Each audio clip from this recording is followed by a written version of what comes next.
ये कोई किस्सा और कहानी नहीं है, हकीकत है। एक सत्य घटना। बात है 13 जनवरी 2005 कानपुर की। नवीन के चाचा के लड़के की शादी थी। तैयारियां जोर शोर से चल रही थी। साथ ही सबको निमंत्रण दिए जा रहे थे। कुछ रिश्तेदार जो लखनऊ में रहते थे, उनको कार्ड देने के लिए नवीन सुबह सुबह घर से निकलता है। वहां पहुंचकर कई सारे रिश्तेदारों और मित्रों को शादी का कार्ड देता है। सबको मिलने और कार्ड देने में सारा दिन निकल जाता है। जब नवीन घड़ी देखता है तो रात के 10 बज चुके होते हैं और अब उसको भूख भी लग रही होती है। तो उसने सोचा पहले कुछ खा लेता हूं और फिर लास्ट लोकल जो 11:30 पर चलती है, उससे वापस घर चला जाऊंगा। फिर वहीं पास के एक ढाबे पर वो खाना खाता है। यहां से अमौसी रेलवे स्टेशन करीब ही था। वो लगभग 11 बजे स्टेशन पहुंच जाता है। जनवरी का महीना था। सर्दी कड़ाके की थी। इस वजह से भीड़ भाड़ बहुत कम थी। टिकट काउंटर भी खाली था। अंदर कुर्सी पर एक लेडी बैठी थी, जिनके पास एक हीटर और छोटा सा रेडियो रखा था। वो कुछ खा रही थी और खाते खाते ही कहा, कहां जाना है? नवीन ने कहा, कानपुर। टिकट देते देते लेडी ने कहा, कोहरे के कारण आज ट्रेन आधे घंटे देरी से चल रही है। नवीन ने टिकट लिया और प्लेटफॉर्म की तरफ चल देता है। और जैसे ही नवीन प्लेटफॉर्म नंबर 3 पर आता है तो वो हैरान हो जाता है। वहां कोई दूसरा यात्री नहीं था। एक बेंच की आड़ पर एक सफेद कंबल ओढ़कर एक भिखारी लेटा था, जो दूर से देखने में एकदम लाश के जैसा दिख रहा था। धुंध और कुत्तों के भौंकने की आवाज माहौल को बहुत डरावना बना रहे थे। तभी नवीन को ख्याल आया कि क्यों ना स्टेशन के बाहर जाकर एक चाय पी लूं। कुछ टाइम पास हो जाएगा और सर्दी से राहत भी मिल जाएगी।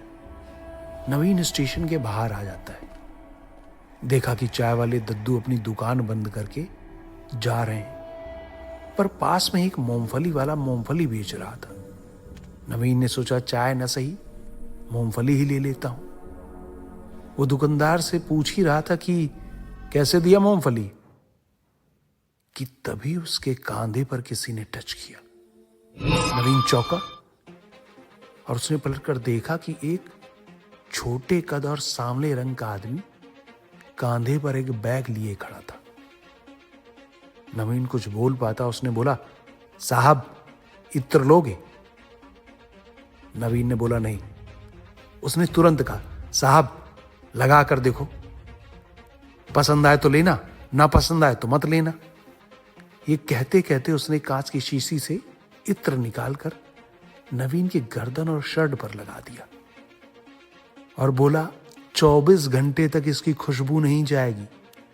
साहब जिधर से निकलोगे लोग आपकी खुशबू का पीछा करते करते आप तक पहुंच जाएंगे। इत्र की महक ने नवीन का मन मोह लिया था। उसने सोचा अभी घर पे शादी है, चलो ले ही लेते हैं। उसने मात्र 40 रुपए देकर एक इत्र की शीशी ले ली। इत्र की शीशी और मूंगफली लेकर नवीन फिर से प्लेटफॉर्म पर वापस आ जाता है। स्टेशन पर पहले के जैसे ही खामोशी थी और ट्रेन आने में अभी भी 20 मिनट का समय था।